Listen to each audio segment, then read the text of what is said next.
Yo, it's Nate, and welcome back to my YouTube channel. These days, we're all struggling from rising in prices at the grocery store to $6 a gallon at the pump. Inflation is eating away at the middle class. In this video, we'll be exploring what inflation really is, what can be done about it, and how we can benefit from it. Make sure you watch to the end of this video so you don't keep struggling under these unprecedented inflation rates. Every transaction that is made is ultimately a simple trade. Every time you go to the grocery store, every time you fill your car up, or even when you do a favor for a family member or friend and they return one, it's a trade of value. Two or more individuals agree on a trade of which each member participating in the trade believes that the other member is offering a more valuable service or asset than they are offering. If they don't believe this, then the trade wouldn't happen. In the past, back when there was ancient civilizations, every trade was done between two people or two entities, without a middleman. This worked for a long time, but it had its flaws. Most often, people can't offer immediate value to another. For example, if I want lunch from a mechanic and from if I want lunch and I am a mechanic, I can't offer immediate value to the baker to make them want to trade me lunch for my services. Sure, mechanics offers a lot of value to society, but maybe the baker doesn't need any mechanics at that time. So if we could only trade one skill set for another, then I would be out of luck buying lunch from the baker in that example. So as you can see, in order for a civilization to advance, there needs to be something that's a little more universal than the services one entity might offer another. So what's the solution? This is where the idea of money was founded. We've seen attempts at money in the past, or middle ground. We've saw it across many nations and many ancient civilizations throughout history. In some civilizations, it was a special kind of rock, gold, or even trading beads. All of these solutions work, but had a big issue. They were heavy, easy to find, and easy to make. Government saw this issue and created what they called money. In recent times, it's been paper money. Paper money works even today.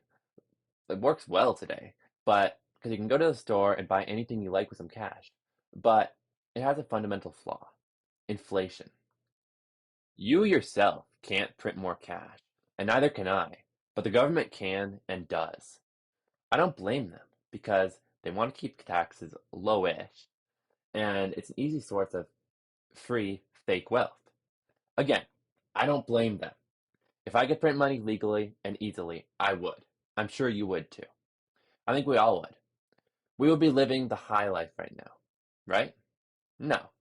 If only some people or some entities could print money, then sure, they would. But if we all could, then it would become valueless. Nobody would work for it or sell anything for it. So luckily, only the government can print money as it stands today. Even so, it still becomes worth less. Inflation is a devaluation of our money. Every year, the government prints money, and the dollar becomes worth less and less. We all know this, and yet we keep working our lives away for something that the government can print whenever they want or need. Every day, we cower at the prices of simple necessities like gas, housing, and groceries. They're rising at an unprecedented rate. They won't ever come back down either. Inflation will come back down to a so-called healthy rate of 2% a year. But the question we should be asking is why? Why should we be even put up with 2%? Simply because we don't know any better. We have to eat ourselves, and fortunately, to do that, we have to do it in a rigged system. We'll see what we come up with in the future to avoid inflation, but for now, the Feds are doing the right thing. Although it sucks, raising interest rates helps. It will take some time, perhaps 2 to 3 years, but it will go back down to that so-called healthy rate of 2%. In the meantime, we just gotta suck it up and live with grocery prices and everything else increasing a good amount every month. It's unfortunate, but we'll get through it.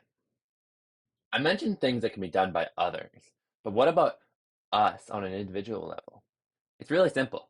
We just need to increase the amount of money we are making every year by an equivalent amount or more that prices are increasing. If you work for a job, then ask for a raise.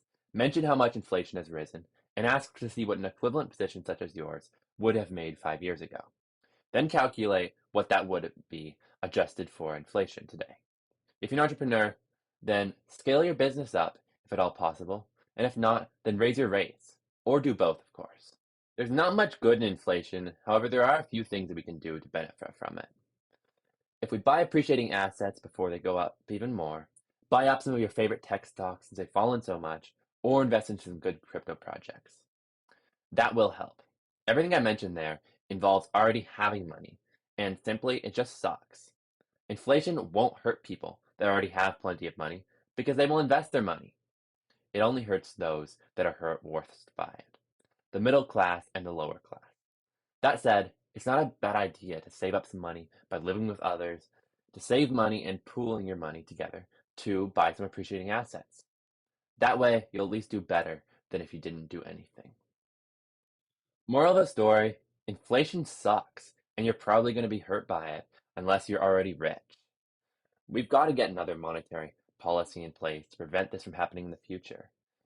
But for now, we got to live with it. That'll be it for this week. But as always, like, comment, subscribe if you found this helpful and gained some knowledge. Thank you so much for watching, and I will see you next week.